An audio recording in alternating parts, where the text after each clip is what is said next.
ওকে, আমরা আমাদের এই কোর্সের বা এই ক্লাসগুলোর মেন টার্গেট হচ্ছে যে পিএসপি শেখা, পিএসপি বেসিক থেকে আমরা একটা প্রজেক্ট পর্যন্ত যাওয়া। ওকে, বেসিক ব্যাপারগুলো শিখবো, তারপর একটা প্রজেক্টে এই বেসিকগুলোকে কীভাবে ইমপ্লিমেন্ট করে ওই জিনিসটা শিখতে যাব, এবং আমরা এরকম একটা ছোটো প্রজেক্টও তৈরি করব। সো আমরা প্রতি শুক্রবার এই ক্লাসটা স্টার্ট করব, এবং দেখে আমি কয়টা ক্লাস নিতে পারি, 8-10টা ক্লাস আমি নিতে পারি কিনা দেখব, এবং যতটুকু যতটুকু নিই ইনশাল্লাহ বলতেছি তো, ইনশাল্লাহ এর আগে বললে তো তখন সমস্যা আছে। যতটুকু নিই, যে এটা যত ক্লাস নিক না কেন, ওইটার ভিতরে আমি এই যে একটা প্রজেক্ট বেসিক থেকে শুরু করে একটা প্রজেক্টে যাওয়া পর্যন্ত, প্রজেক্ট রেডি করা পর্যন্ত যতটা ক্লাস প্রয়োজন হয় আমার, ততটা ক্লাস আমি নিব। এবার ইনশাল্লাহ বলা যায়। হ্যাঁ, কথার মাঝখানে তো আর বলা যাচ্ছে না। না, আমি দেখছি ইনশাল্লাহ না বললে না আমার যেমন কাজটা হয় না। ইনশাল্লাহ বললে মানে এটা সিকিউরিটি যে না, আল্লাহ ভরসা হবে, আর যদি না হয় তার মানে সেটা আমার জন্য খারাপ কিছু ছিল, কনফিডেন্স হারাবেন। ও তো প্রথমে যখন আমি ক্লাসে যাই, আমরা অন্য কথাবার্তা বাদ রাখি এখন। সো আমরা প্রথমে যখন আমরা পিএসপি করতে যাব, যখনই আমরা ওয়েব ডেভেলপমেন্টে যাব, তখনই আমাদের যে সফটওয়্যারগুলো প্রয়োজন হবে, প্রথমে যেটা প্রয়োজন হবে ওয়ার্ম সার্ভার। হ্যাঁ, আমাদের লোকাল সার্ভার সেট আপ করতে হবে। দেন লোকাল সার্ভারের মধ্যে আমরা কি করব, আমাদের কোডগুলো লিখবো, এবং লোকাল সার্ভারের মধ্যে আমাদের ওয়েবসাইটটাকে আমরা দেখতে পাবো। সো সেজন্য আপনাদের যাদের ওয়ার্ম সার্ভার নাই তারা ইনস্টল করে নেবেন, আমার মেবি নাই। সো ওয়ার্ম সার্ভার কীভাবে ইনস্টল করে, আমি ওদের ওয়ার্ম সার্ভারের মেন ওয়েবসাইটে যদি যাই, এটা হচ্ছে ওদের মেন ওয়েবসাইট। আমার আছে কিনা জানি না, আমি একটু করে চেক করে নেব ওয়ার্ম সার্ভার ইনস্টল করা আছে কিনা। স্যার জ্যাম থাকলে হবে না? আচ্ছা, আমরা দুইটা ইনস্টল করতে পারি। আচ্ছা, ওয়ার্ম সার্ভারও ইনস্টল করতে পারি, অথবা আমরা জ্যাম সার্ভারও ইনস্টল করতে পারি। এই দুইটা সফটওয়্যারই হচ্ছে যে আমাদেরকে লোকাল সার্ভার কাজ করতে সহায়তা করে, এবং লোকাল সার্ভারে আমরা সেট আপ করার জন্য আমরা এই দুইটা সফটওয়্যার ইনস্টল করে থাকি। ওয়ার্ম সার্ভার কখন ইনস্টল করি আর জ্যাম সার্ভার কখন ইনস্টল করি, এই দুইটা জিনিস আসলে প্রথমে জানা প্রয়োজন। ওয়ার্ম সার্ভার হচ্ছে যখন আমরা উইন্ডোজ অপারেটিং সিস্টেম ইউজ করি, তখন ওয়ার্ম সার্ভার ইউজ করে থাকি। আবার জ্যাম সার্ভার হচ্ছে যে আমরা সবগুলো অপারেটিং সিস্টেমের জন্য আমরা জ্যাম সার্ভার ইউজ করে থাকি। সবগুলো অপারেটিং সিস্টেম বলতে ম্যাক হইতে পারে, অনেক ওয়ার্ম সার্ভার হইতে পারে, সেগুলো প্রত্যেকের জন্য আমরা কি জ্যাম সার্ভার ইনস্টল করে থাকি। এখন কোয়েশ্চেনটা আপনাদের আসতে পারে, তাই বলে কি ভাই আমি উইন্ডোজের ক্ষেত্রে কি জ্যাম সার্ভার ইনস্টল করতে পারবো না? পারবো। এটা হচ্ছে ক্রস প্ল্যাটফর্মে ইউজ করা যায়, যে কোনো প্ল্যাটফর্মে জ্যাম সার্ভার কাজ করে, আর ওয়ার্ম সার্ভার কাজ করবে শুধু উইন্ডোজ প্ল্যাটফর্মটাতে। ওকে, সো আমরা এখানে ডাউনলোডে ক্লিক করব। এখানে 64 বিট 32 বিট আছে, যে কোনো একটা আপনি ডাউনলোড করে নেবেন। ও এত কিছু কেন বলে ডাউনলোড করতে গেলে? আমি তো এত কিছু দিতে চাই না, আমি ডিরেক্টলি ডাউনলোড করতে চাই। সো এখান থেকে আপনারা ডাউনলোড করবেন। আমি একটু করে আমার ডাউনলোড করা আছে কিনা দেখে আসি। আচ্ছা, আমার ইনস্টল আছে কিনা দেখে আসতে চাইছিলাম প্রথম অবস্থায়।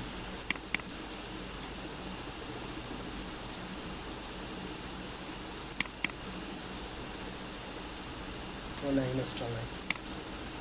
আমরা জ্যাম বা ওয়ার্ম সার্ভার ইনস্টল করি, অথবা আমি আচ্ছা জ্যাম সার্ভার ইনস্টল করি, যেহেতু সবাই জ্যাম অনেকে ইনস্টল করা আছে। যে কোনো একটা আমরা নর্মালি যে ওয়েবসাইট থেকে যেভাবে ডাউনলোড করি এবং যেভাবে ইনস্টল করি নর্মালি সেভাবে আমরা করতে পারি। এখন আমরা এটা আমার 64 বিটের জন্য আমরা ইনস্টল করব।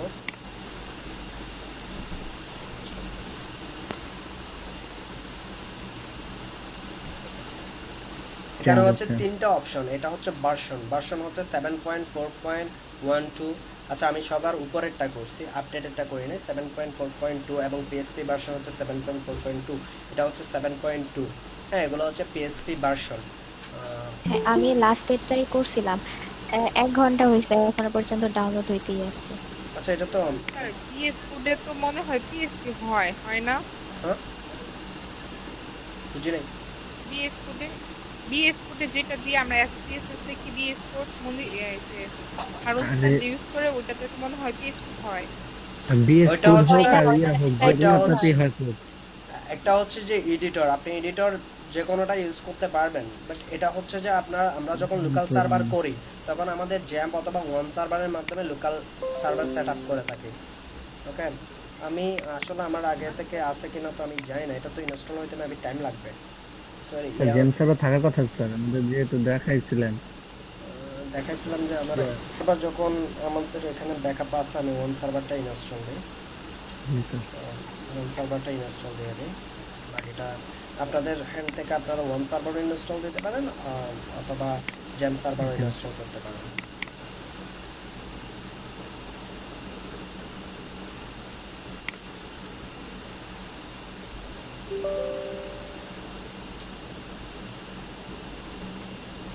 খাওয়া দাওয়া করছেন আপনারা? স্যার হালকা খাই। না স্যার আমি খাই নাই, আমার খিদা লাগছে। আমি বাইরে থেকে আসছি 8টা খিদে 50 থাকে, ফ্রেশ খিদে হইয়া লাগছে, খিদে ক্লাসে থাকে। ঢুকছি, আমারও খিদে লাগছে প্রচুর। চা খাই আসি। না না, সময় নেই।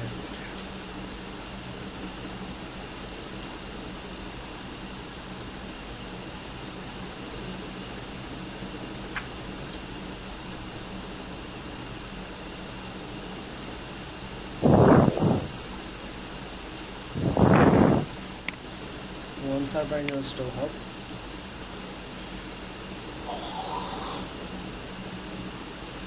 আচ্ছা, পিএসপি ব্যাপারটা কি? পিএসপি হচ্ছে যে server script language and powerful tools for making dynamic and interactive web page. এটা হচ্ছে যে সার্ভার স্ক্রিপ্টিং ল্যাঙ্গুয়েজ বলতে এটাতে যখনই পিএসপির মাধ্যমে কোনো একটা ওয়েব পেজ ওপেন করি, এটা মানে এটা কি করে, সার্ভারকে ট্রিগার করে, সার্ভারে যাই, সার্ভারকে একটা এই ধরেন আপনি এরকম ব্যাপারটা হচ্ছে যে আমরা যখনই ওয়েবসাইটটাকে ট্রিগার করতেছি, ট্রিগার মিনস হচ্ছে যে আমি এখানে লিখে ইউআরএল লিখে এন্টার প্রেস করতেছি, যে ওই যে লিঙ্কটাকে আমি ট্রিগার করতেছি বা যে ইউআরএলটাকে বা যে ওয়েবসাইটটাকে ট্রিগার করতেছি, ওর একটা কল সার্ভারে যায়, সার্ভার কি করে ওর কল অনুসারে যে যে ইনফরমেশনগুলো ও চাচ্ছে ওগুলো ব্যাক দেয়। দেন আর হচ্ছে যে অন্যান্য যে ল্যাঙ্গুয়েজগুলো আমরা দেখে আসছিলাম HTML CSS, এগুলো হচ্ছে যে ব্রাউজার স্ক্রিপ্টিং ল্যাঙ্গুয়েজ, এই যে ব্রাউজারের উপর ডিপেন্ড করে এগুলো আউটপুট শো করে। আর এটা হচ্ছে যে যখনই আমরা পিএসপির মাধ্যমে কোনো কোড লিখতে যাই তখনই হচ্ছে যে আমাদের ওইটা সার্ভারকে হিট করে এবং সার্ভার থেকে ইনফরমেশনগুলো নিয়ে আমাদের ব্রাউজারে ওইটা শো করে। এবং এটা অনেক powerful tools for making A dynamic and interactive web page design. আমরা যখনই পিএসপির মাধ্যমে কাজ করি তখনই ওই ওয়েবসাইটটা হয় যে ডাইনামিক ওয়েবসাইট, মানে র্যান্ডমলি যে কোনো ডাটা যে কোনো ইনফরমেশন আমরা কি করতে পারি, চেঞ্জ করতে পারি।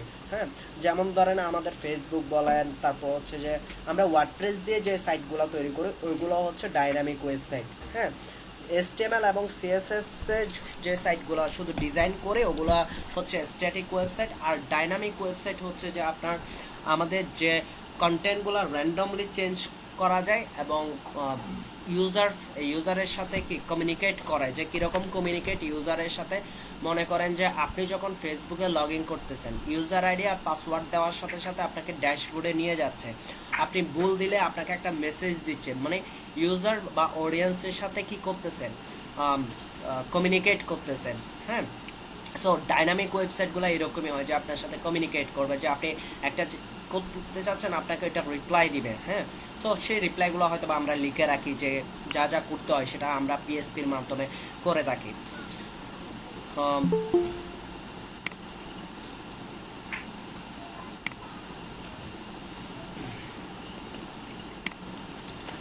এবার আসে প্রত্যেকটা ওয়েব মানে প্রত্যেকটা ল্যাঙ্গুয়েজের একটা নিজস্ব স্ট্রাকচার আছে, নিজস্ব স্ট্রাকচার মেনটেন করে ওয়েবসাইটগুলা ডিজাইন সরি ল্যাঙ্গুয়েজগুলো লেখা হয়। ঠিক সেম পিএসপিরও নিজস্ব একটা স্ট্রাকচার আছে যেটার মাধ্যমে লিখতে হয়। পিএসপিতে যখন কোনো কোড লিখতে যাই আমরা, তখন অবশ্যই আপনাকে এটাকে কি বলে একটু বলেন তো, গ্রেটার দেন বলেন, লেস দেন বলেন? সেটা লেস দেন না, আচ্ছা ওকে ফাইন, এটা আমি মিস্টেক করে ফেলি সব সময়। সো লেস দেন, আপনি কোয়েশ্চেন মার্ক দেন পিএসপি লিখতে হবে। আবার আপনাকে লিখতে হবে যে বডির ভিতর আপনার সব পিএসপি কোডগুলো থাকবে, এই বডির ভিতর আপনার সব পিএসপি কোডগুলো থাকবে। এবং এরপরে হচ্ছে যে আপনি আবার কোয়েশ্চেন মার্ক দিয়ে আপনাকে গ্রেটার দেন ইউজ করতে হবে। এই ফরম্যাটের মধ্যে আপনাকে পিএসপি কোডগুলা লিখতে হবে। এখন আমরা HTML এর ভেতরে পিএসপি লিখতে পারি, হ্যাঁ, HTML এর ভেতরেও পিএসপি লিখতে পারি, বাইরেও লিখতে পারি। এখানে যদি দেখাই আপনাদেরকে যদি আমি দেখাই, আমি এখানে দেখাচ্ছি আমার এটা ইনস্টল হওয়ার পর আমি ডিরেক্টলি সার্ভারে কিভাবে লিখতেছি। এখানে আমরা পিএসপি যখন লিখতে যাচ্ছি আমরা HTML এর বডির ভিতরেও পিএসপি কোড লিখতে পারি, বাইরেও লিখতে পারি, হ্যাঁ, মানে বডির ভিতরেও লিখতে পারি, আবার HTML এর বাইরেও আমরা কি করতে পারি, পিএসপি কোড লিখতে পারি। পেজটা বিশ্ব এই যে পিএসপি কোড লিখলাম, ওইটাও কি করতেছে, জেনারেট করবে। ওকে, মানে কোডটা রান হবে। এমনিতে নরমালি কি হইতো, যখন আমরা HTML এ কাজ করতাম তখন বডির ভিতর যা লিখতাম তা কিন্তু ব্রাউজারে শো করতো, কিন্তু পিএসপির ক্ষেত্রে একটু ভিন্ন। পিএসপি পাওয়ারফুল ল্যাঙ্গুয়েজ, সো তাকে যদি আপনি HTML এর ভেতরে বলেন, HTML এর বাইরে বলেন, যেখানে ইচ্ছা আপনি কি করতে পারবেন, লিখতে পারবেন, আরো অনেক কিছু করতে পারবেন। আপনি চাইলে একটা পিএসপি কোডের মধ্যে আপনি HTML ট্যাগও রিপ্রেজেন্ট করতে পারবেন, HTML ট্যাগ লিখে ফেলতে পারবেন, HTML ট্যাগও লিখে ফেলতে পারবেন পিএসপি কোডের মাধ্যমে। ওকে, সো এটা কিভাবে লিখেন যদি আমি দেখাই, অনেকদিন পর লিখতেছি।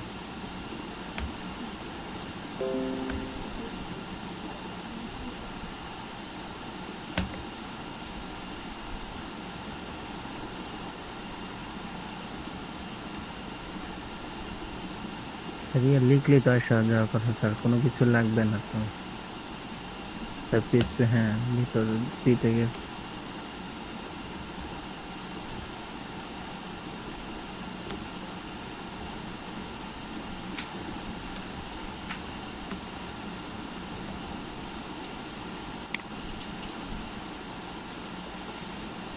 আমরা পিটেক সিনট্যাক্স এরর দিচ্ছে স্যার, ওই ইয়েগুলো হবে না স্যার, ভিতরের গুলো স্যার, ইয়েগুলো হবে না স্যার। পিটেকের ভিতরে যে ইয়েগুলো দিয়েছেন এগুলো হবে না স্যার, কোটেশনও লাগবে না স্যার, শুধু স্যার পিটেকের ভিতরে হ্যালো লিখলে আসবে। এভাবে আমরা কিছু কিছু জায়গায় এখানে এভাবে যখন লিখি ভেরিয়েবল ডিক্লেয়ার করি তখন এভাবে লিখে, অথবা ডিরেক্ট লিখে দিলে হয়ে যাবে। এভাবে লিখে যে তখন এই ফরম্যাটটা দেখাচ্ছে যে আমি পরবর্তীতে যেন আপনাদের সাথে এই ফরম্যাটে পরিচিত হয়, সেই জন্য এই ফরম্যাটে তখনই লিখি যখন আমরা কোনো ভেরিয়েবল ডিক্লেয়ার করি, ওই ভেরিয়েবলটাকে জাস্ট এখানে বসাই দিই, হ্যাঁ। তখন কারণ ভেরিয়েবলের ক্ষেত্রে হচ্ছে যে আপনার কি থাকবে না, কোটেশন থাকে না। ওকে, সেজন্য এই ফরম্যাটও আমরা লিখি, তারপর হচ্ছে যে ইকো দিয়ে ডিরেক্ট ফরম্যাটও আমরা লিখে দিই। ওকে, ধরেন h1 লিখলাম, h1/h1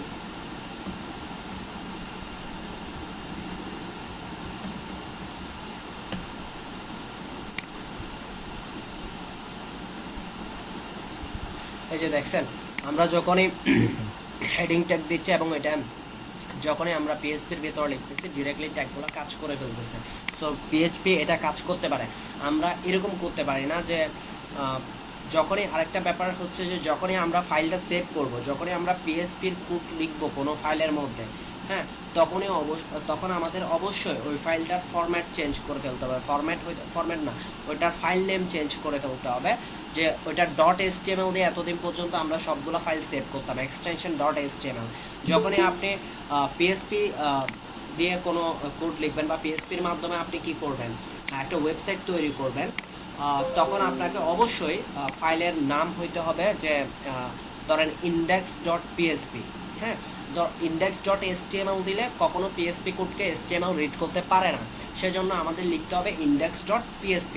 এবং এবং এই কোডগুলো রান করতে হবে অবশ্যই আপনাকে কি রাখতে হবে, সার্ভার অন করে রাখতে হবে, দেন এই কোডগুলো রান হবে। আদারওয়াইজ পিএইচপি কোড রান হবে না যদি আপনি সার্ভার অন না করেন। ওয়ার্ম সার্ভার বলেন আর জ্যাম সার্ভার বলেন, যেটাই বলেন না কেন, যদি আপনি সার্ভারটাকে অন না করেন বা সার্ভারটাকে স্টার্ট না করেন ততক্ষণ পর্যন্ত আপনি কি দেখতে পারবেন না, আপনার ওয়েবসাইটের ডিজাইন বলেন এবং ফাইন আমাদের হয়ে গেছে, ওয়েবসাইটের ডিজাইন বলেন এবং ওয়েবসাইটের মাধ্যমে যে আউটপুটটা আপনি দেখতে চাচ্ছেন ওইটা আপনি দেখতে পারবেন না। এই ক্ষেত্রে একটা মেসেজ আসবে যে আপনি ডিফল্ট ব্রাউজার কোনটা সেট আপ করে দিচ্ছেন। আমি একটু কথা অন্যদিকে নিয়ে যাচ্ছি। আমি ওয়ার্ম সার্ভার এখানে ইনস্টল করতেছি, এখানে আপনাকে বলে দিতে হবে যে বলে দিতে পারেন যে ইন্টারনেট এক্সপ্লোরার আপনার ডিফল্ট ব্রাউজার হিসেবে কাজ করবে, বা অন্য কোনো কিছু আপনার ডিফল্ট ব্রাউজার হিসেবে কাজ করবে কিনা। ক্রোম কই গেল?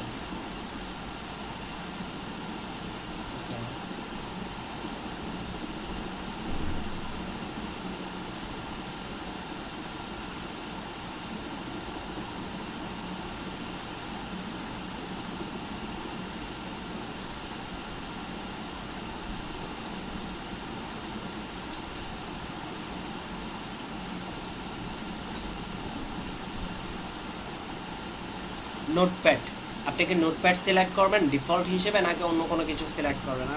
আমরা নোটপ্যাডে রাখি, সমস্যা নেই এটা। অন্য অন্য কোনো যদি টেক্সট এডিটর ওপেন করতে চান তাহলে ওইটাতে ওপেন হবে, এইটুকু।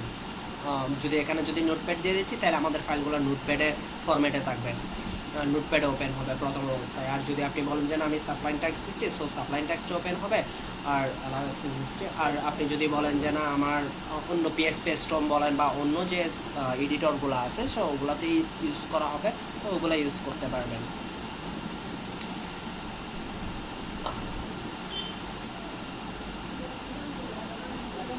আমাদের হয়ে যাচ্ছে, আর একটু বাকি আছে, দেন এটা হয়ে গেলে আমরা ডিরেক্টলি লাইভে দেখাবো এই জিনিসটা। পিএসপির ইন্ট্রোডাকশন যদি বলি, এটা ততক্ষণে আমার ইয়ে হোক ইন্ট্রোডাকশন।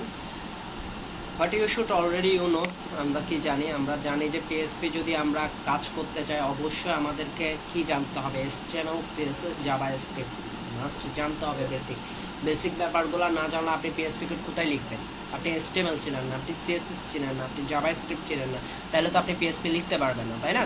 অবশ্যই আপনি এগুলো সম্পর্কে আপনার বেসিক নলেজ থাকতে হবে, HTML, CSS এবং JavaScript.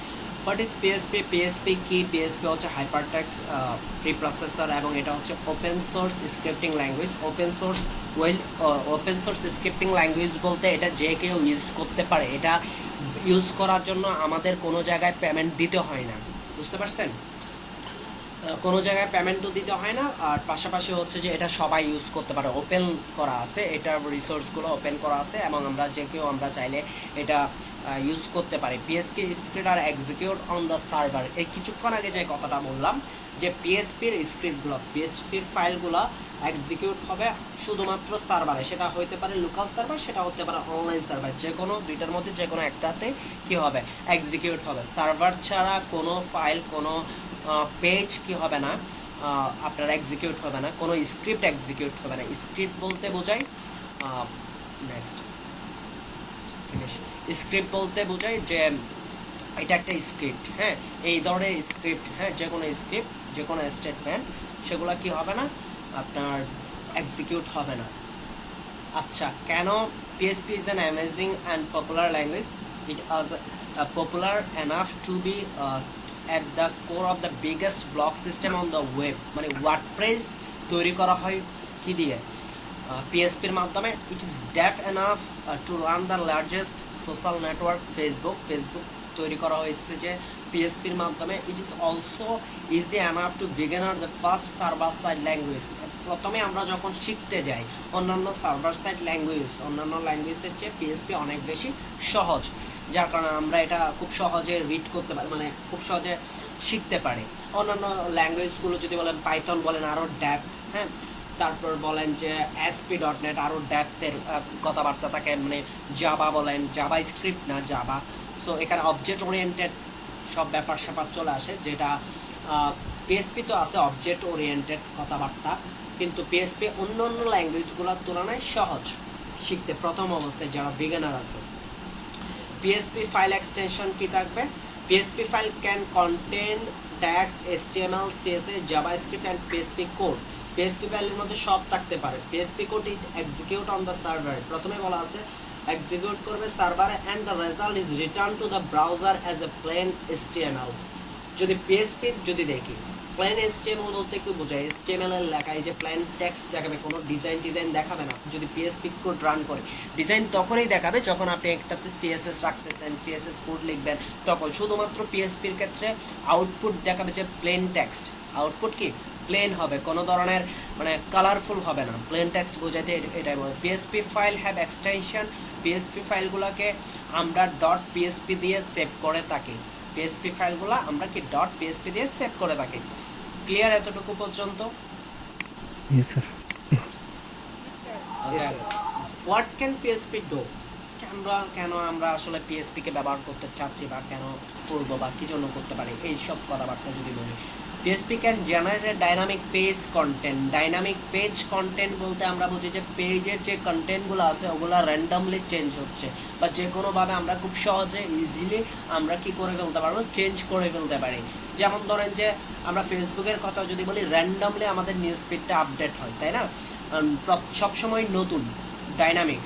PSP can create, open, read, write, delete and close file on the server. Server থেকে যে কোনো ফাইল আমরা ডিলিট করে দিতে পারতেছি। যেমন ধরেন আপনি কি করেন, আপনি কাউকে একটা, যেমন ধরেন আপনি একটা পোস্ট করছেন ফেসবুকে, ওইটা চাইলে আবার কি করে দিতে পারতেছেন, ডিলিট করে দিতে পারতেছেন। হ্যাঁ, এটা আপনার হ্যান্ড থেকেও পারতেছেন অ্যাজ এ ইউজার হিসেবে, অথবা অ্যাডমিন বা যারা, মানে আপনি পারতেছেন বিধে কেউ একজন PSP কোডটা ডেভেলপাররা লিখে দিছে যে আপনি এটাকে কি করতে পারবেন, দেখতে পারবেন, ডিলিট করে দিতে পারবেন। হ্যাঁ, যে কোনো কিছুই করতে পারবেন যতটুকু পর্যন্ত আপনাকে অথেন্টিকেশন দেয়। ধরেন আপনি অন্য আরেকজনের পোস্ট গিয়ে ডিলিট করতে পারেন না ফেসবুকে, পারেন না। আপনার অথেন্টিকেশন বা আপনার পারমিশনকে আপনি নিজের পোস্ট ডিলিট করতে পারবেন, নিজের সব কিছু করতে পারবেন। অন্যেরগুলা কি করেন, ভিউ করেন, রিড করেন। হ্যাঁ, অন্যের পোস্ট আপনি পরে দেখেন। হ্যাঁ, এটা এরকম করে, কিন্তু অন্যের পোস্ট কি করতে পারেন না, আপনি গিয়ে ডিলিট করে দিতে পারেন না। PSP can collect from data. অনেকগুলো ডাটা আমরা PSP-তে কালেক্ট করতে পারি বা ডাটাবেজের ডাটাগুলো রাখতে পারে। PSP can send and receive cookies. Cookies বলতে একটা, আচ্ছা কুকিজ ব্যাপারটা একটা, বাট তারপর শর্টলি যদি বলি, যখন আমরা একটা ওয়েবসাইট থেকে অন্য একটা ওয়েবসাইটে একটা লিঙ্কের মাধ্যমে অন্য একটা ওয়েবসাইট থেকে অন্য একটা ওয়েবসাইটে ভিজিট করে কোন একটা লিঙ্কের মাধ্যমে, তখন কুকিজ ধরে রাখে। মানে আপনি কোন ওয়েবসাইট থেকে আমার ওয়েবসাইটে আসছেন ওই ইনফরমেশনটা ধরে রাখেন, ওইটাকে বলা হয় কুকিজ। ধরে রাখার ব্যাপার স্যাপারগুলোকে। সো কতক্ষণ পর্যন্ত ধরে রাখবে। এখন কথা হচ্ছে যে ভাই এই কুকিজগুলো কোথায় ইউজ করে বা এটা কেন ইউজ করে। আমাদের যে অ্যাফিলিয়েট সাইটগুলো আছে না, অ্যাফিলিয়েট মানে আমাদের ধরেন অ্যামাজন থেকে আমরা কি জিনিসপত্র কিনি, অ্যামাজনে কিন্তু অ্যাফিলিয়েট কি আছে, অ্যাফিলিয়েট সিস্টেম আছে। মানে আপনার ওয়েবসাইটের মার্কেটিং অন্য কেউ করবে, ও করে ওর থ্রু দিয়ে যে মানুষজন আসবে আপনার ওয়েবসাইটে কোনো জিনিসপত্র কেনার জন্য, তো ওর ওয়েবসাইট থেকে বা ওর ওয়েবসাইট থেকে যে আপনার ওয়েবসাইটে আসছে ওইটা তো জানতে হবে, নাহলে আপনাকে কমিশন কিভাবে দেবে। সো এটা কুকিজের মাধ্যমে কি করে রাখে, ওরা ধরে রাখে। এবং কতক্ষণ পর্যন্ত এটা ধরে রাখে, ওটা এক একটা ওয়েবসাইটের মধ্যে এক এক ধরনের নির্দেশনা দেওয়া থাকে যে ও 1 ঘন্টা পর্যন্ত কুকিজটা রাখবে। মানে 1 ঘন্টা পর্যন্ত ওই ক্লায়েন্ট বলো, সরি, ওই কাস্টমার যে কোনো কিছু কিনুক না কেন, কমিশন আপনার কাছে চলে যাবে। অথবা কথাবার্তাগুলো থিওরিটিক্যালি হয়ে যাচ্ছে, তাই না? Yes, sir. জি স্যার।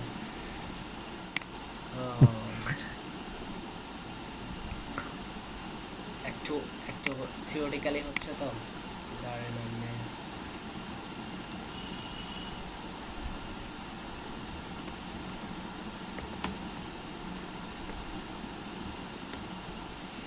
ধরেন আমি ক্যাট ফুড নিব। সো যদি রিভিউ করতে চাই, এই যে অনেকগুলো রিভিউ ওরা দিচ্ছে যে ক্যাট ফুডের, আচ্ছা রিভিউটাতে ক্লিক করি।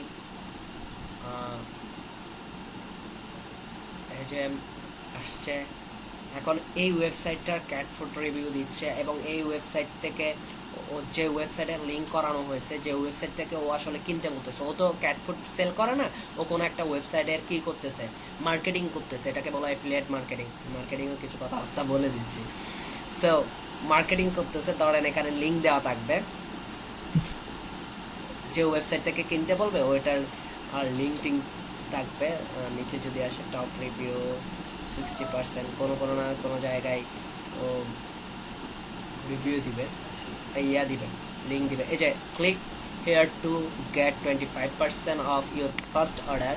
সো ফার্স্ট অর্ডার কোন জায়গায়, আসলে কোন ওয়েবসাইট একটু করে দেখে আসি। আচ্ছা, স্মল, আমি এফিলিয়েট মার্কেটিং বলতে যেটা বুঝি সেটা হচ্ছে আমি একটা ওয়েবসাইট দাঁড় করাবো, সেখানে আমি ব্লগ এড করতে পারবো, ডিলিট করতে পারবো এবং আমার ওই লিংকের মাধ্যমে কেউ যদি কোনো প্রোডাক্ট কিনে সেটার একটা পার্সেন্টেজ পাবো।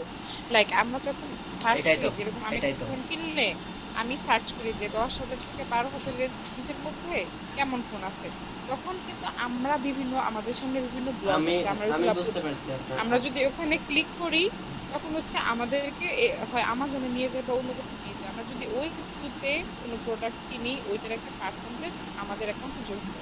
হ্যাঁ এটাই আমি এটাই পেড মার্কেটিংটা হ্যাঁ এটাকে অ্যাফিলিয়েট মার্কেটিং বলে। আমি অ্যাফিলিয়েট মার্কেটিং শেখাইতে যাচ্ছি না, আমি জাস্ট যেটা জানাতে চাচ্ছি, যখনই আমরা এরকম ওয়েবসাইট থ্রু দিয়ে আসি, ধরেন এই ওয়েবসাইটের মধ্যে আসলাম, সো এই যে এই ওয়েবসাইট থেকে এই ওয়েবসাইটের মধ্যে আসতেছি, এটার যে ইনফরমেশনগুলা, হ্যাঁ ওগুলা যেটার মাধ্যমে ধরে রাখি আমরা পিএসপিতে দিয়ে, যেটা সেটা হচ্ছে কুকিজের মাধ্যমে ধরে রাখা। এবং ওইটা কতক্ষণ পর্যন্ত ধরে রাখবে ডিপেন্ড করে যে সেটা আপনার কোডিং এর উপর, যে আপনি যদি দেন হ্যাঁ এই আমার ওয়েবসাইটে যে লিংকের মাধ্যমে আসছে অ্যাফিলিয়েট লিংক, ওইটা অ্যাক্টিভ থাকবে ধরেন 1 ঘন্টা পর্যন্ত বা 3 দিন পর্যন্ত। 3 দিন পর্যন্ত ও যদি এই ওয়েবসাইটে 3 দিনের মধ্যে যদি এই ওয়েবসাইট থেকে কোনো কিছু কিনে, তাহলে কমিশনটা ওর কাছে চলে যাবে। আমি অ্যাফিলিয়েট মার্কেটিং শেখাচ্ছি না, আমি জাস্ট বলতে চাচ্ছি যে এই যে মেথড মানে যে ফরম্যাটটা কাজ করে ওইটা আসলে কুকিজের মাধ্যমে করা হয় পিএসপিতে আমরা কোড লেখার সময়। আর এই কাজটা পিএইচপির মাধ্যমে করা হয়, হ্যাঁ তাই তো? যে এগুলা তো পিএসপি কতক্ষণ ধরে রাখবে। হ্যাঁ আচ্ছা। সো পিএসপি ক্যান বি আরেকটা ইউজড। প্রশ্ন, হ্যাঁ বলেন। অনেক ওয়েবসাইটে ঢোকার সময় দেখি এরকম একটা নোটিফিকেশন আসে যে কুকিজ ওরা রিসিভ করে, তখন সেখানে ইয়েস দিলে ওরা কুকিজটা রিসিভ করতে পারে, তো সেটা কেন দেয়? সেটা একটা ব্যাপার আছে। কুকিজ রিসিভ করা অর্থ হচ্ছে যে আপনার অনেক সময় দেখা যাচ্ছে যে কুকিজ রিসিভ আপনার কাছে যে ইনফরমেশনগুলো পাঠানো, ধরেন আপনি আসছেন আপনার ইমেল আইডির থ্রু দিয়ে আসছেন, হ্যাঁ তখন দেখবেন যে আপনার যে কোনো জায়গায় যদি এরকম ইমেল আইডি সাবমিট করেন বা যে কুকিজ অ্যাকসেপ্ট করতে বলে, হ্যাঁ তখন দেখা যাচ্ছে যে আপনার ইনফরমেশনগুলো কি করতেছে, নিচ্ছে। হ্যাঁ ওই ওই ওয়েবসাইটের ওনার আপনার ইনফরমেশনগুলো নিচ্ছে, যে থ্রু দিয়ে আপনি আসতেছেন, যে আপনি ধরেন কি কি সার্চ করতেছেন, কি কি জিনিস নিচ্ছেন, ওগুলো আপনার ইনফরমেশনগুলো গ্যাদার করে। ওকে এগুলো একটু টাফ এবং অ্যাডভান্স লেভেলের। আমরা যখন কাজ করতে যাব বা আপনারা আরও বেশি দেখতে কাজ করবেন, আস্তে আস্তে এই বিষয়গুলো নিয়ে জেনে যাবেন। সো পিএসপি কি করতে পারে, আর can add delete modify data in your database. আমাদের এই সবগুলা ডাটা কোথায় থাকে, ডাটাবেসে স্টোর করা থাকে, তাই না? ডাটাবেস আমরা কি দেখছি না? আমরা যখন ওয়ার্ডপ্রেস করতে গেছি তখন আসলে ডাটাবেস দেখছি। আমাদের ওয়েবসাইটের সব ইনফরমেশন ডাটাবেসে থাকে, ওইখান থেকে ডাটাবেস থেকে আমাদের কি আমাদের ওয়েবসাইটে শো করে। যদি এক্সাম্পল হিসেবে যদি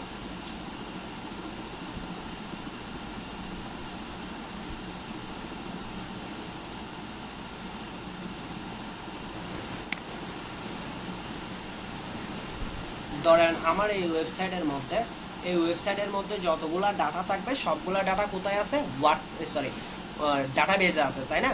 আমার এই ওয়েবসাইটের মধ্যে যতগুলো ডাটা আছে সবগুলো কোথায় আছে, ডাটাবেজে আছে। ওইখান থেকে আসলে মূলত ডাটাগুলো আসতেছে। এই ধরনের ডাটাগুলোকে আমরা কি করতে পারি, আমরা চাইলে ডাটা অ্যাড করতে পারি, মানে ডাটাবেজে ডাটা অ্যাড করতে পারি, ডাটা ডিলিট করতে পারি, মডিফাই করতে পারি।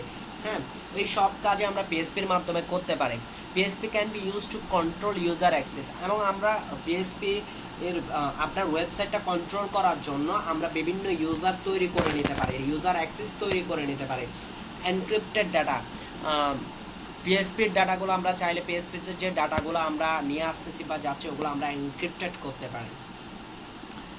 কেন ইউজ করব পিএসপি? Run various platform. আমরা যে কোনো প্ল্যাটফর্মে আমরা পিএসপি ইউজ করতে পারি। উইন্ডোজ বলেন, লিনাক্স বলেন, ম্যাক বলেন, ওএস বলেন, যে কোনো অপারেটিং সিস্টেমের মধ্যে যে কোনো প্ল্যাটফর্মে আমরা পিএসপি ইউজ করতে পারি। PSP is compatible with almost all server use today. আমরা যে সার্ভারগুলো ইউজ করে, অ্যাপাচি সার্ভার, আইআইএস সার্ভার, ওগুলোতে খুব ইজিলি কি হয় আমরা ইউজ করতে পারি ওই সার্ভারগুলো। PHP support wide range of database, মানে ডাটাবেসের যে রেঞ্জ, পিএসপির জন্য আমরা যে মাইএসকিউএল ডাটাবেস ইউজ করি ওইটা খুব সাপোর্ট এবং ওয়েড রেঞ্জ হয়। এবং এটা কি করে আমরা পিএসপিটা আমরা ফ্রিতে ডাউনলোড করতে পারি। পিএসপির জন্য যে তো PSP.NET থেকে অফিসিয়াল, এবং আমরা ডাউনলোড করতে পারি। Easy to learn and effectively on the server side, এটা খুব সহজে আমরা শিখতে পারি। বর্তমানে আমাদের এখন যেটা চলতেছে সেটা হচ্ছে PSP 7 is faster than previous popular stable release 5.6। 5.6 এর পরে PHP 7 এখন কি ফাস্টার অনেক বেশি এবং ইমপ্রুভিং এরর হ্যান্ডেলিং, মানে যে কোনো এরর খুব সহজে আপনাকে নোটিফাই করতে পারে, যে কোনো প্রবলেম হ্যান্ডেল আগের ভার্সনগুলোর চেয়ে অনেক বেশি পারে হ্যান্ডেল করতে পারে PHP 7 এর মাধ্যমে, ভার্সনটার মাধ্যমে, যে অনেক ফিচার নতুন অ্যাড হয়েছে। ওকে, এগুলো ছিল ইন্ট্রোডাকশন। আর ইনস্টলেশন আমরা কি কি ইউজ করব PHP এর জন্য ইনস্টলেশন, এগুলো একটু দেখে নেবেন যে আসলে কি ইনস্টল করতেছি। ইনস্টলেশন অলরেডি আমরা দেখছি, আমরা বলে দিচ্ছি যে ওয়ার্ম সার্ভার ইনস্টল করতে পারি অথবা জ্যাম সার্ভার ইনস্টল করতে পারি। আমরা ওয়ার্ম সার্ভারটা ইনস্টল করে ফেলছি, করার পরে আমরা ডাবল ক্লিক করব, ডাবল ক্লিক করে আমরা জাস্ট একটা ইয়ে আসবে, কি বলে ডায়লগ বক্স আসবে, ওইটাতে ইয়েস দিব। ইয়েস দেওয়ার পর আমাদের এখানে আইকনটা শো করবে, ওয়ার্ম সার্ভারের আইকন, এই যে ওয়ার্ম সার্ভারের আইকন শো করবে। এটা এখন রেড কালার, তার মানে এটা এখনো স্টার্ট হয় নাই। এটা যখন গ্রিন কালার হবে দেন ওয়ার্ম সার্ভারটা ইনস্টল হবে, সরি স্টার্ট হবে। আমরা এখান থেকে ক্লিক করে যে ইয়েলো কালার হচ্ছে, ইয়েলো কালার হওয়ার পরে স্টার্ট হবে, গ্রিন কালার হবে।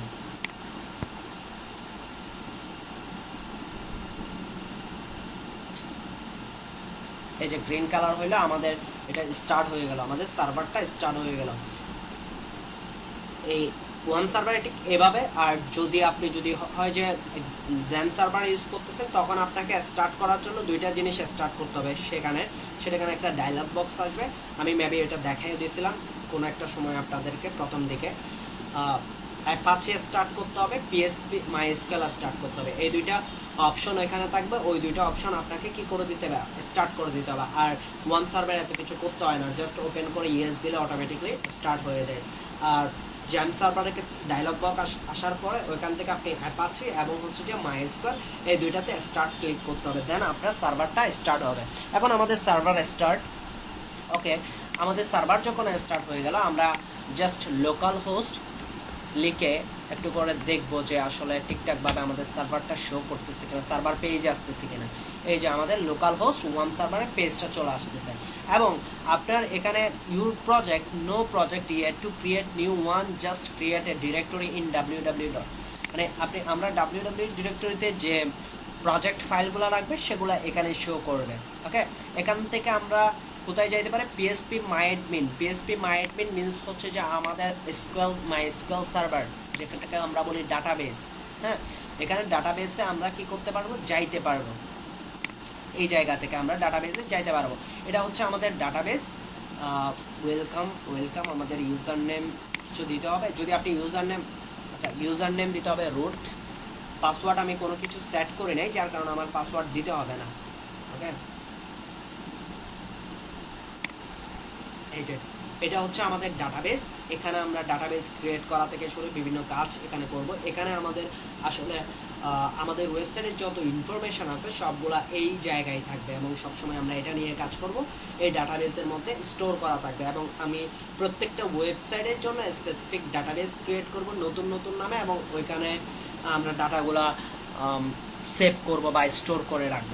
এখন আমরা একটা নতুন প্রজেক্ট ক্রিয়েট করি এবং ওই প্রজেক্টে কাজ করা স্টার্ট করি। ওকে, আমরা যখনই ইনস্টল করতেছি আমাদের ওয়ার্ম সার্ভারটা আমরা সি ড্রাইভে ইনস্টল করে হয়। তো সি ড্রাইভে যাব, এখানে ওয়ার্ম 24 নামে 64 আছে, সো এটাতে ক্লিক করব, অথবা ওয়ার্ম থাকবে। আর যদি আপনি জ্যাম্প হয় তাহলে জ্যাম্প থাকবে। ওয়ার্মের ক্ষেত্রে ডাব্লিউ ডিরেক্টরিতে আপনার প্রজেক্টগুলো রাখতে হবে। আর যখন আপনি জ্যাম্প ইউজ করবেন, htdoc ফোল্ডার নামে একটা ফোল্ডার থাকবে, ওইটাতে আপনি প্রজেক্ট ফাইলগুলো রাখবেন। এখানে আমি প্রজেক্ট ফাইল নামে রাখতেছি, ধরেন যে আমি এখানে রাখতেছি যে নরসিংদী না, কি রাখবো,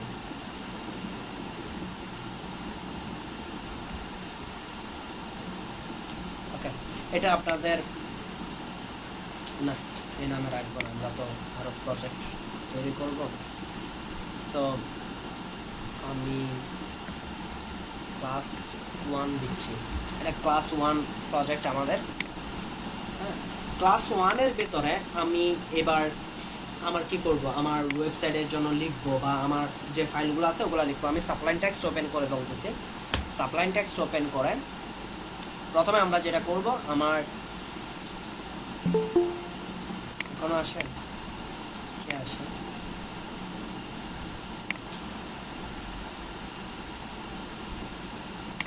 ওকে সাপ্লাই ট্যাক্স ওপেন করে নিয়েছি। আমরা সাপ্লাই ট্যাক্স থেকে কাজ করতে পারবো। আমি এটাকে রিমুভ করে নিই, আমি ফাইলগুলো নিয়ে আসি। সি ড্রাইভে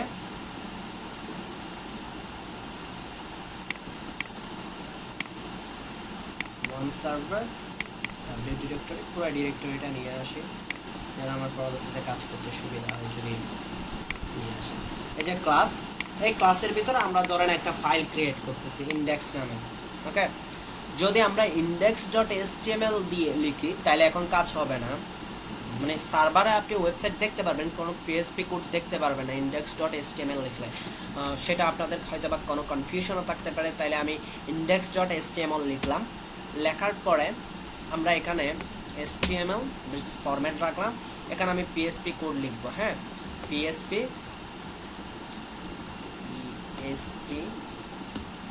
সো এই ফরম্যাটে লিখবো। ধরেন ইকো করতেছি, ইকো করার পর হ্যালো ওয়ার্ল্ড। প্রথমে যখন আমরা শুরু করি সব জায়গায় ল্যাঙ্গুয়েজ শুরু করি হ্যালো ওয়ার্ল্ড দিয়ে শুরু করি। হ্যাঁ, সো এখন আমরা কিভাবে দেখবো ব্রাউজারে যদি আমরা দেখতে যাই তাহলে আমাদের লিখতে হবে যে লোকাল হোস্ট। এটাকে আমরা যদি রিলোড করি, এখানে আমাদের এই যে ক্লাস 1 চলে আসছে। ক্লাস 1-এ যদি ক্লিক করে অনেক সময় এটা ডিরেক্ট এই যে এখানে নেই, অনেকের লোকাল হোস্টের পরে ক্লাস 1টা চলে আসে। অথবা আপনাকে লিখতে হবে যে লোকাল হোস্ট /class-1, যেহেতু এটা ইন্ডেক্স ফাইল সেহেতু আমাদের ইন্ডেক্স লিখতে হবে না, .html-টা লিখতে হবে না, অটোমেটিকলি আমাদের ব্রাউজারে এটা চলে আসবে। দেখছেন ব্রাউজার ব্ল্যাঙ্ক, কিছু আসছে কিছু জি না, আসে নাই। আমি একটা HTML লিখি, আমি পিএসপি লিখতেছি, পিএসপি শো করতে পারতেছে না, কারণ HTML ফাইল কখনো পিএসপি কে রিড করতে পারে না। এখানে ধরেন আমি একটা কি লিখলাম, HTML লিখলাম, ধরেন যে ওয়েব ডেভেলপমেন্ট। ওকে, এটা লিখলাম। এটা লেখার পরে কি হচ্ছে দেখেন, এটা আমাদের ব্রাউজারে শো করতেছে, কিন্তু আমরা যে পিএসপি কোডটা লিখছি ওটা শো করতেছে না। এর মূল ব্যাপারটা হচ্ছে যে HTML কখনো পিএসপি কে রিড করতে পারে না। হ্যাঁ, পিএসপি HTML বলেন জাভাস্ক্রিপ্ট বলেন সবকিছুকে রিড করতে পারে, বাট HTML যে ছোট জিনিস তো আর বড় জিনিসকে কি করতে পারবে না, রিড করতে পারবে না, এটাই স্বাভাবিক। হ্যাঁ, সো আমি এটার এক্সটেনশন চেঞ্জ করে দিব, রিনেম করে দিব যে .php। আমাদের যখন আমরা সার্ভারে যখন আমরা ফাইল রাখবো, ফাইল ক্রিয়েট করব, তখন সবগুলা ফাইলের এক্সটেনশন চেঞ্জ হয়ে যাবে, সবগুলা ফাইলের এক্সটেনশন হবে .php। ওকে, PHP করে দিলাম। এখন যদি আমি এটাকে রিলোড করি, হ্যালো ওয়ার্ল্ড আসছে, ওয়েব ডেভেলপমেন্টটাও আসছে। ক্লিয়ার? জি স্যার। জি স্যার, আমার একটু প্রশ্ন। ইয়েস, বলেন। যখন ভিজুয়াল স্টুডিওতে পিএইচপি কোনো ফাইল সেভ করবো, তখন এখানেতে আপনি যখন সাবলাইম টেক্সটে দিয়েছেন নিচে অল ফাইল ছিল সেটা সিলেক্ট করছেন, তাই না? হ্যাঁ, ভিজুয়াল স্টুডিওতে তো সে অল ফাইল আসে না, তখন সেটা কি দিয়ে সেভ করবো? পিএইচপি দিয়ে? সেটার ক্ষেত্রে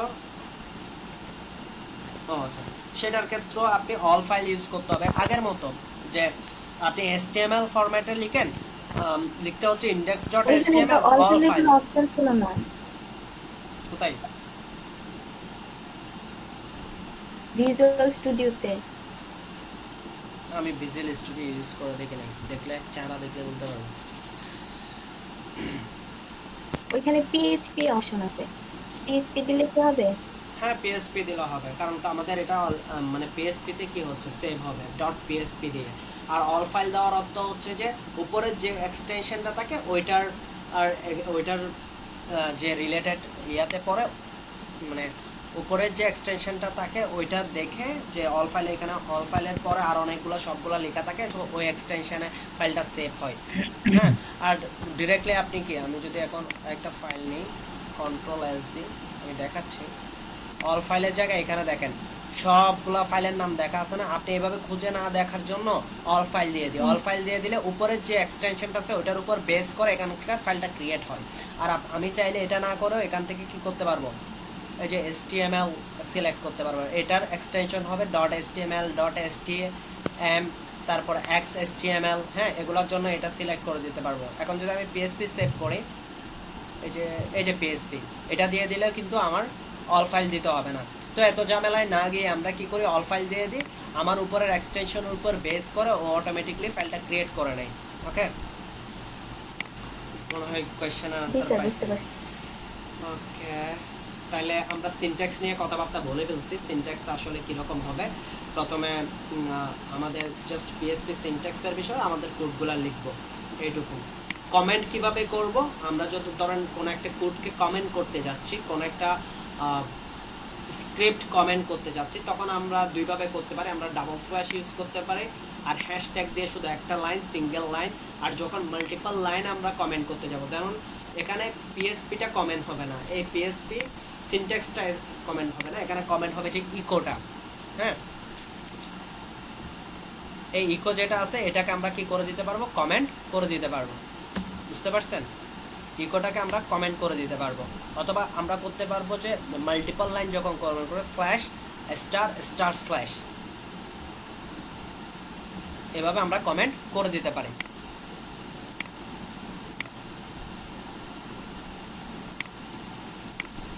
চলে গেছে তাই না, এটা কমেন্ট আউট হয়ে গেছে, কমেন্ট হয়ে গেছে। সো আমরা যদি কমেন্ট করতে চাই তাহলে দুইটা ফরম্যাটে করতে পারি, সিঙ্গেল লাইন কমেন্ট করতে পারি, মাল্টিপল লাইন কমেন্ট করলে আমরা আগেই দেখে আসছি জাভাস্ক্রিপ্টে স্ল্যাশ স্টার স্টার স্ল্যাশ, আর ইয়াতে দেখে আসছি, CSS এ দেখে আসছি। কিন্তু আপনি এই PHP এর এখান থেকে কি করতে পারবেন না, কমেন্ট করতে পারবেন না, বুঝছেন? PHP এর যে সিনট্যাক্সটা আছে ওইটার বডির ভিতর যে লেখা আছে ওগুলাকে আপনি কমেন্ট করতে পারবেন। আর আপনি যদি এরকম কোনো কিছু না লিখো PHP সিনট্যাক্স রেখে দেন, তাহলে কোনো ধরনের প্রবলেম নাই, মানে এটা আপনার ব্রাউজারে কোনো ইমপ্যাক্ট ফেলবে না, কোডের মধ্যে কোনো ইমপ্যাক্ট করবে না। কিন্তু এটা স্ট্যান্ডার্ড না আর কি, আপনি যে জিনিসটা ইউজ করবেন না অযথা ওইটা এখানে লিখে রাখবেন কেন। এরপরে কমেন্টের পরে আসি, ভেরিয়েবল নিয়ে কথাবার্তা বলি। PHP ভেরিয়েবল ডিক্লেয়ার করার জন্য, PHP-তে ভেরিয়েবল ডিক্লেয়ার করার জন্য আমরা যেটা ইউজ করে থাকি প্রথমে সেটা হচ্ছে ডলার সাইন। ডলার সাইনের মাধ্যমে আমরা PHP-তে ভেরিয়েবল ডিক্লেয়ার করি। ভেরিয়েবলটা কি, যে ভ্যালুটা ভেরি করে। হ্যাঁ, তো প্রথমে কি থাকে, একটা ভেরিয়েবল ডিক্লেয়ার করার জন্য প্রথমে কি থাকবে, আমি যদি একটু ফরম্যাটটা যদি লিখি, প্রথমে যে জিনিসটা থাকবে ফরম্যাটটা লিখতেছি, দেন হচ্ছে যে ডিরেক্টলি করে যাবে। প্রথমে থাকবে ভেরিয়েবল নেম, দেন হচ্ছে ভ্যালু। ভেরিয়েবলের ভিতরে এই ভ্যালুটা সবসময় ভেরি করে। হ্যাঁ, ধরেন আমি নেম নিচ্ছি, নেম ভেরিয়েবল, এখানে স্টুডেন্টস, ধরেন স্টুডেন্টস নেম নামে একটা ভেরিয়েবল নিচ্ছি। ভেরিয়েবলের নামটা আমরা নিজেরাই দিব, এটা কোনো ডিফল্ট না, কিন্তু শুরু করার আগে আমাদের কি দিতে হবে, সাইন ইউজ করতে হবে, ডলার সাইন।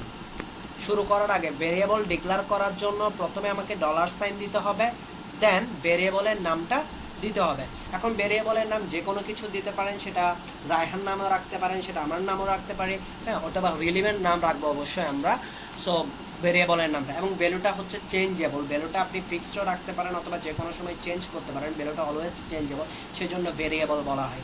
যেখানকার ভ্যালু সবসময় ভেরি করে সেগুলোকে ভেরিয়েবল বলা হয়, যদি একদম বাংলা ভাষায় যদি বলি।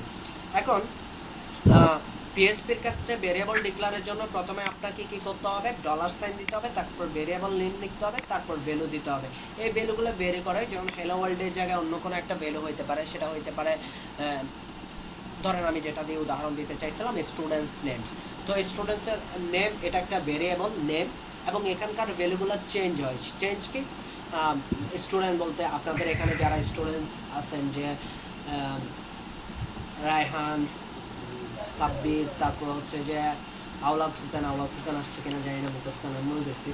তো নাজমুন নাহার মেয়েদের বলতে যদি বলি যে সাবেয়া, হ্যাঁ, সো এরা সবাই কি স্টুডেন্টস। সো এই ভ্যালু নামগুলা কি করতেছে, ভ্যালুগুলা কি করতেছে, ভেরি করতেছে। আর PHP-র মধ্যে একটা সহজ মেথড হচ্ছে যে কোন ভ্যালুটা কিরকম ওইটা বলে দিতে হয় না, শুধু নাম ডিক্লেয়ার করলে হয়, PHP অটো বুঝে যায় যে এই ভ্যালুটা আসলে কিরকম ভ্যালু। মনে করেন যদি আমি এখানে যাই, এখানে যে নামটা লিখলাম হ্যালো ওয়ার্ল্ড, এটা একটা স্ট্রিং টাইপ ভেরিয়েবল, আর এখানে শুধু 10.5 লিখলাম, এটা হচ্ছে যে ইন্টিজার টাইপ ভেরিয়েবল। আর এখানে 10.5 লিখলাম, এটা একটা ফ্রিকশন ভেরিয়েবল, ফ্রিকশন টাইপ অথবা ফ্লোট টাইপ ভেরিয়েবল। হ্যাঁ হ্যাঁ, so float type variable. So এখানে আপনাকে বলে দিতে হচ্ছে না যে এটা ফ্লোট টাইপ ভেরিয়েবল, এটা একটা স্ট্রিং টাইপ ভেরিয়েবল, এটা ইন্টিজার টাইপ মানে পূর্ণ সংখ্যার একটা ভেরিয়েবল ভ্যালু, এটা আপনাকে বলে দিতে হচ্ছে না। পিএসপি কি করে, ওর পাওয়ারে ও অটোমেটিকলি বুঝে নেয় যে এটা কি ধরনের ভ্যালু, যদি কি ধরনের ভেরিয়েবল। কিন্তু এখন আসছে যে ভেরিয়েবল ডিক্লেয়ার করার ক্ষেত্রে, ভেরিয়েবল নেম ডিক্লেয়ার করার ক্ষেত্রে আমাদের কিছু রুলস মেনটেন করতে হবে, কিছু রুলস জানতে হবে কি ধরনের ভেরিয়েবল নেম আমরা ডিক্লেয়ার করতে পারি। প্রথম এখান থেকে শুরু। প্রথমে আমরা ভেরিয়েবল ডিক্লেয়ার করার জন্য আমাদের যেটা করতে হবে, প্রথমে ডলার সাইন দিতে হবে। হ্যাঁ, প্রথমে a variable name must start with a letter or the underscore character। একটা ভেরিয়েবল নেম ডিক্লেয়ার করার সময় প্রথমে আমাকে ডলার সাইন দিতে হবে এবং মাস্ট আপনাকে লেটার ইউজ করতে হবে অথবা আন্ডারস্কোর ইউজ করতে হবে। হয় আমি এরকম লিখতেছি, ধরেন যে এজ, বয়স নিয়ে একটা ভেরিয়েবল ডিক্লেয়ার করবো, আমি GE প্রথম ওয়ার্ডটা রাখতে হবে আর লিখতে হবে ডলার সাইন দিয়ে, অথবা অ্যালফাবেট অথবা কি ডলার সাইন, এই দুইটা ছাড়া আপনি অন্য কোনো কিছু ইউজ করতে পারবেন না। 1 2 3 হ্যাঁ, এইচ এভাবে পারবেন না। হ্যাঁ, প্রথমে কি করতে হবে, মানে অ্যালফাবেট ইউজ করতে হবে অথবা কি আন্ডারস্কোর ইউজ করতে হবে। দ্বিতীয় যে জিনিসটা আপনাদেরকে বলবো, variable name can not start with a number, এটা আমি বলে ফেলছি already. Name can only contain alpha numeric character, যে ক্যারেক্টারগুলো আমরা ইউজ করতে পারবো। প্রথমে কিন্তু আমরা নাম্বার ইউজ করতে পারবো না, কিন্তু পরবর্তীতে মাঝখানে যে কোনো জায়গায় আমরা নাম্বার ইউজ করতে পারবো। ধরেন রিয়াজ 1 2 3 XYZ এভাবে আমরা ডিক্লেয়ার করতে পারি ভেরিয়েবল নেম, আগে পিছে আমরা করতে পারি, কিন্তু প্রথম অবস্থায় আপনাকে ডলার সাইন অথবা আন্ডারস্কোর দিতে হবে। এবং কি কি ইউজ করতে পারি, আমরা ইউজ করতে পারি A to Z 0 to 9 যে জিনিসগুলো, আর আন্ডারস্কোর কোনো ডলার সাইন, এক্সক্লামেটরি সাইন, তারপর বলছে এম্পারসেন্ট, তারপর স্টার, এই জিনিসগুলো আমরা কিন্তু ইউজ করতে পারবো না। ওকে, আমরা কি কি ইউজ করতে পারবো, আমরা এজ এভাবে ভেরিয়েবল নেম ডিক্লেয়ার করতে পারবো, আর এজ এভাবে পারবো। হ্যাঁ, কি যেভাবে পারবো, আর এজ 1 2 3 এভাবে পারবো। এই ফরম্যাটগুলোতে আমরা পারবো। কি পারবো না, ধরেন স্যার এজের মাঝখানে স্যার নাম্বার দুইটা মাঝখানে একটা আন্ডারস্কোর ইউজ করতে হয় না? না,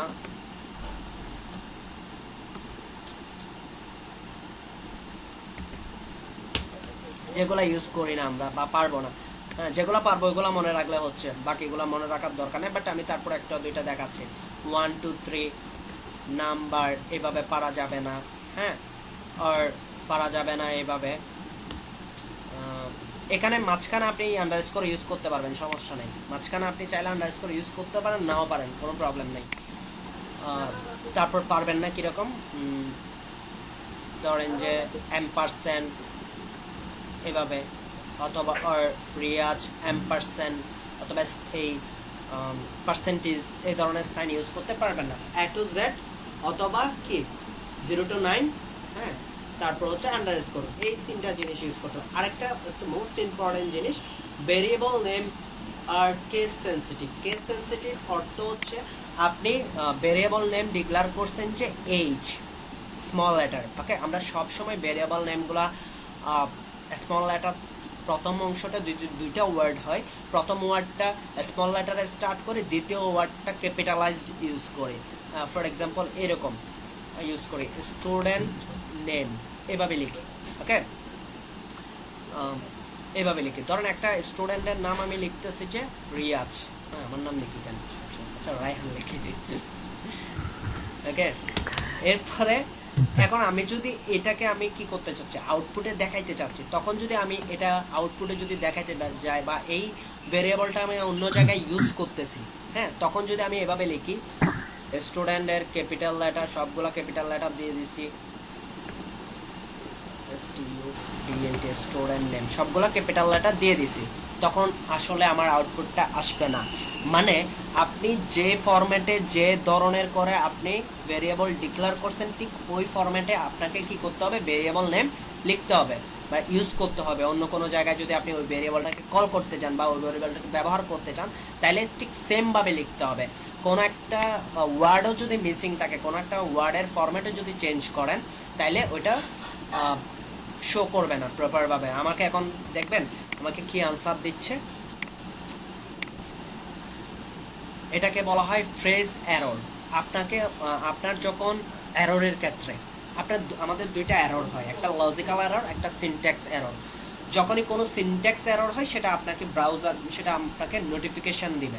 লজিক্যাল এরর নোটিফিকেশন দেয় না। লজিক্যাল এরর বলতে কি, আপনার দুইটা নাম্বার যোগ করলে, ধরেন 3 আর 3 যোগ করলে 6 হবে, আপনি কোনো জায়গায় একটা ভ্যালু 3 দিলেন আর একটা ভ্যালু 2 দিয়ে দিলেন, আপনার আনসার আসতেছে 5। এটা লজিক্যাল এরর, মানে আপনি যে আউটপুটটা দেখতে চাচ্ছেন আসলে ওই আউটপুটটা আসতেছে না।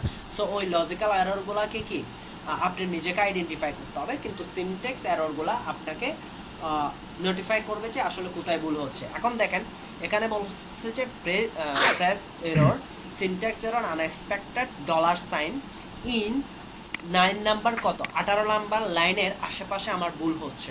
লাইন নাম্বারও বলে দিবেন। 18 নাম্বার লাইনে আসি। আচ্ছা, এটা 18 নাম্বার লাইন। আচ্ছা, ডোন্ট ইউজ এর ক্ষেত্রে এটা মেবি আমাকে প্রবলেম করতেছে, কারণ আমি এটাকে হ্যাশ ইউজ করি।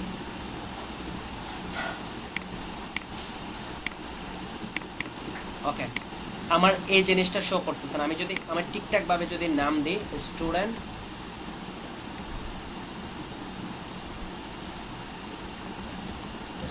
নেম, ওকে, আর যখন ভেরিয়েবল নেমকে কল করা হয় তখন কি ডাবল কোটেশন ইউজ করতে হয় না? এখানে ডাবল কোটেশন হবে আচ্ছা, স্যার এই দেখেন কোরিয়ার মধ্যে। দেখেন আমার ভুলটা কোথায় হয়েছে। 18 নাম্বার লাইনের আশেপাশে আমার ভুল হয়েছে। এখানে আমি কোলন দিয়ে শেষ করে নাই, সেমিকোলন ইউজ করে নাই।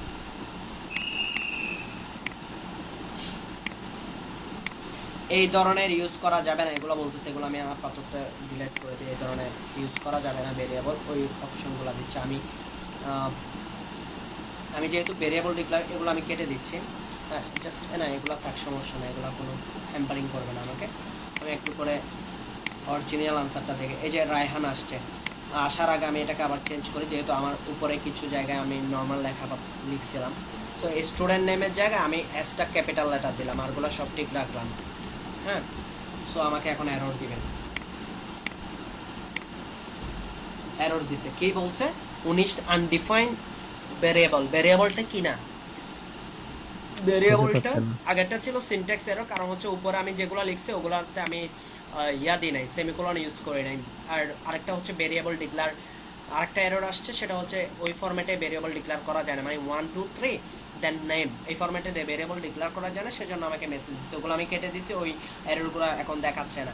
কিন্তু আমার এরর দেখাচ্ছে কি, এইটা বলতেছে যে 19 নাম্বার লাইনে আনডিফাইন্ড ভেরিয়েবল। এই যে 19 নাম্বার লাইনে আসবেন, এখানে এই ভেরিয়েবলটা আনডিফাইন্ড বলতেছে, আগে থেকে কোনো কি এটা ডিক্লেয়ার করা নাই। সো এটার অর্থ হচ্ছে পিএসপি হচ্ছে কেস সেনসিটিভ। যেভাবে আপনি ভেরিয়েবল ডিক্লেয়ার করবেন, ভেরিয়েবল নেম ডিক্লেয়ার করবেন, হুবহু ওই ভেরিয়েবল নেমটাকে কি করতে হবে, কল করতে হবে। আদারওয়াইজ আপনার আউটপুটটা শো করবে না এবং হচ্ছে যে আপনাকে এরর দেখাবে। ক্লিয়ার? সো ভেরিয়েবলের ক্ষেত্রে শুধু আমরা যেটা দেখতেছি সেটা হচ্ছে একটা স্ট্রিং। হ্যাঁ, আমরা দুইটা ফরম্যাটে করতে পারি। এখানে আগে থেকে ভেরিয়েবল নেমটা ডিক্লেয়ার করে পরবর্তীতে ভ্যালু অ্যাসাইন করতে পারি, অথবা ভেরিয়েবল নেমের সাথে ভ্যালু অ্যাসাইন করে দিতে পারি। এটাতে কি করছি, ভেরিয়েবল নেমের সাথে ভ্যালু, এখানে বলতেছি variable name with value. Okay, variable নেমের সাথে আমরা ভ্যালু অ্যাড করে দিছি। আরো কিছু কি নিব, যে ভ্যালু নিব যেগুলোর সাথে আমি কি করব না, ভ্যালু অ্যাড করব না। কিভাবে করব, ভেরিয়েবল নেম উইদাউট ভ্যালু। ওকে, এটার ক্ষেত্রে আমি কি করতেছি, একটা ভ্যালু নিব, ধরেন নাম্বার নামে নাম্বার নাম্বার, আচ্ছা ফার্স্ট নাম্বার লাস্ট নাম্বার নেই, ফার্স্ট নাম্বার, হ্যাঁ এটা এটা জাস্ট ভেরিয়েবল ডিক্লেয়ার করে সেমিকোলনের মাধ্যমে রেখে দিয়েছি, কোনো ভ্যালু অ্যাসাইন করি নাই। আবার একটা নিচ্ছি, সেকেন্ড নাম্বার, এটা তো ঠিক সেম ভেরিয়েবল ডিক্লেয়ার করে রেখে দিছি। আমার যখন ইচ্ছা হইলো ওই ভেরিয়েবলের মধ্যে ভ্যালু অ্যাসাইন করা, এখন আমার ইচ্ছা হচ্ছে এখানে এসে, আমার যখন ইচ্ছা হচ্ছে, সো আমার ইচ্ছা যেহেতু হচ্ছে, এটার দাম না দিলে কেন হয়, নাম্বার এখানে কি করতেছি, ভ্যালুটা অ্যাসাইন করতেছি। ধরেন যে ফার্স্ট নাম্বার 10, এখানে ধরেন সেকেন্ড নাম্বার দিচ্ছি নাম্বার 20। ওকে, আমি দুইটা ভেরিয়েবল ডিক্লেয়ার করলাম। এখন চাইলে এই দুইটা ভেরিয়েবলকে আমরা যে কি করতে পারি, যোগ করতে পারি। দুইটা ভেরিয়েবলকে আমরা কি করতে পারি, যোগ করতে পারি। যেহেতু এগুলা ইন্টিজার নাম্বার, আমরা জানি না এগুলা কি নাম্বার, কিন্তু আমাদের পিএসপি বলতে পারবে যে এগুলা ইন্টিজার নাম্বার, কারণ এখানে আমি কোনো ডাবল কোটেশন ইউজ করি নাই। এগুলা যদি ডাবল কোটেশনের ভেতরে রাখতাম তাহলে এগুলা স্ট্রিং হিসেবে কাজ করত। এগুলা কি হিসেবে কাজ করত, স্ট্রিং হিসেবে কাজ করত। যেহেতু ডাবল কোটেশনের ভিতর পাবে না, তখন কি এটা নাম্বার হিসেবে কাজ করবে, মানে ইন্টিজার নাম্বার। যখন এটাতে ধরেন 05 দিয়ে দিছি, একটা ইন্টিজার, একটা ফ্লোটিং পয়েন্ট বা ফ্র্যাকশন নাম্বার হিসেবে চিনতে পারবে পিএসপি। এখন ধরেন আমি আরেকটা ভেরিয়েবল নিলাম যেটার নাম হচ্ছে রেজাল্ট। রেজাল্টের ভিতর আমি এই দুইটা নাম্বারকে যোগ করে দিব। একটা হচ্ছে ফার্স্ট নাম্বার প্লাস একটা হচ্ছে সেকেন্ড নাম্বার। ওকে, নাম্বারে এখানে মিস্টেক হয়েছে, সেকেন্ড নাম্বার।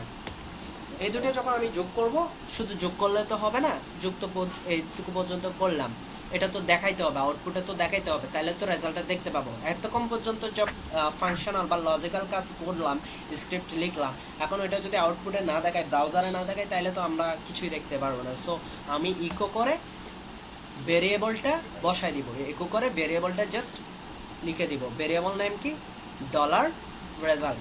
এখানে যে যখনই আমরা কোনো ভেরিয়েবলকে ইকো করি, মানে আমরা আউটপুটে দেখতে চাওয়ার জন্য ইকো লিখতে হয়। আর একটা জিনিস লিখতে হয়, প্রিন্টের মাধ্যমে আমরা ব্রাউজারে আউটপুট দেখতে পাই। সবচেয়ে জনপ্রিয় যেটা ইউজ করি, ইকো সবচেয়ে বেশি ইউজ করে থাকি। সো ইকো দিয়ে যখন কোনো একটা ভেরিয়েবল নেম লিখবো, তখন ওই ভেরিয়েবলটা শো করবে। এটার মধ্যে কোনো আমরা কি দিব না, ডাবল কোটেশন ইউজ করব না। যদি কোনো কারণে ডাবল কোটেশন ইউজ করি, তাহলে এটা অ্যাজ এ স্ট্রিং হিসেবে আপনার আউটপুটে কি ডলার রেজাল্ট এটা শো করবে, নাম্বার শো করবে না। এখন আমরা দেখে আসি যে আসলে ঠিকঠাক ভাবে কাজ করতেছে কিনা। ও খুব সুন্দর, এরর দিয়ে দিছে, আমি ভুল করছি। আনডিফাইন্ড নাম্বার বলতেছে। ফার্স্ট আপনি রিলোড করছেন? স্যার ফার্স্ট নাম্বার আর last second number, sorry second number $9। Oh yeah, কিছু একটা ভুল করছি, সেটা তো স্যার এখানে কি আন্ডারস্কোর ডাবল কোটেশন দিতে হবে না, যেগুলো যেহেতু স্যার এগুলো স্ট্রিং। হিসেবে নিবে কোনগুলা, এগুলা স্ট্রিং স্যার ওই যে হিসেবে নিচ্ছে রেজাল্ট, না। হ্যাঁ ফার্স্ট নাম্বার এবং সেকেন্ড নাম্বার এগুলো স্ট্রিং হিসেবে নিচ্ছে না। ভেরিয়েবলের মধ্যে কখনো ডাবল কোটেশন হয় না। ভেরিয়েবলে যখন ডাবল কোটেশন দিই, তখন আমরা ওইটা স্ট্রিং হিসেবে যাবে, এটা স্ট্রিং হিসেবে যাবে না, এজ এ নাম্বার হিসেবে যাবে। এখন দুইটা নাম্বার যোগ আসবে যায়, দেখেন স্যার।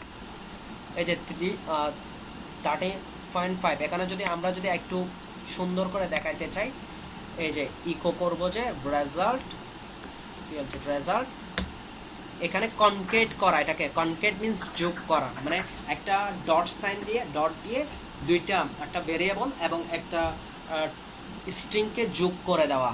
হ্যাঁ, এটাকে বলা হয় কনকেট, মানে যোগ করা। এখানে আমরা কনকেট করে দিচ্ছি এটাতে।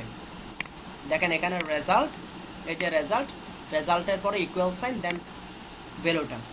তো এটা হচ্ছে যে ভ্যালু আসছে। আর যখন আমরা বলি স্ট্রিং, হ্যাঁ, এটা হচ্ছে দুইটা নাম্বার যোগ করে ফেলছে অটোমেটিকলি, আমাকে কিছু করতে হয় না। এখানে যেহেতু অপারেটর ইউজ করছে, কি প্লাস সাইন ইউজ করছি, ওই অটোমেটিকলি আমাকে যোগ করে দিয়ে দিছে।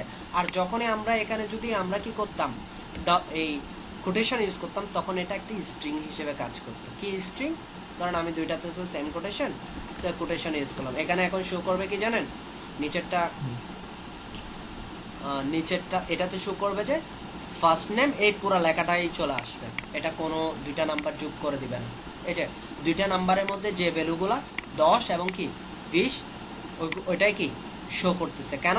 এটা হচ্ছে যে ভেরিয়েবল, এটার ভিতরে একটা আছে যে নাম্বার হচ্ছে 10 আর একটা সেকেন্ড নাম্বার হচ্ছে 20, এই ভ্যালুগুলো এখানে অ্যাসাইন হয়ে গেছে। দেন ওইটা কি একটা স্ট্রিং হিসেবে দেখাই দিচ্ছে, দুইটা নাম্বার কি করে নাই, যোগ করে নাই। এগুলো হচ্ছে কোডিং সেক্টর, আস্তে আস্তে ব্যাপারগুলো আসবে, প্র্যাকটিস করতে হয়, একটু বুঝতে হয়। সো আপনারা এগুলো দেখবেন, আমি যে কথাবার্তাগুলো বলছি, variable, scope, local, global, static. আচ্ছা এগুলো আমি এখন পড়াবো না, এগুলো এখন পড়াবো না, না বুঝতে হবে না, এটা এখন আমরা পড়াবো না। এটা আমরা যখন পুট করতে যাব আর একটু কিছু আর কিছুদিন যাওয়ার পর আমরা এই লোকাল, গ্লোবাল এবং স্ট্যাটিক এসব নিয়ে কথাবার্তা বলবো। যদি একদম শর্ট ফর্মে বলি একদম বোঝার জন্য, লোকাল বলতে কোনো একটা ফাংশন যখন করাবো তখন মানে কোনো একটা ব্লগের ভিতরে যে ভেরিয়েবলটা ইউজ হবে এর বাইরে না। ব্যাপারটা এরকম, মনে করেন আপনার নরসিংদীর লোকাল জিনিসপত্র সেটা শুধু নরসিংদীতে ইউজ হবে, বাকি জায়গায় যায় না, এরকম।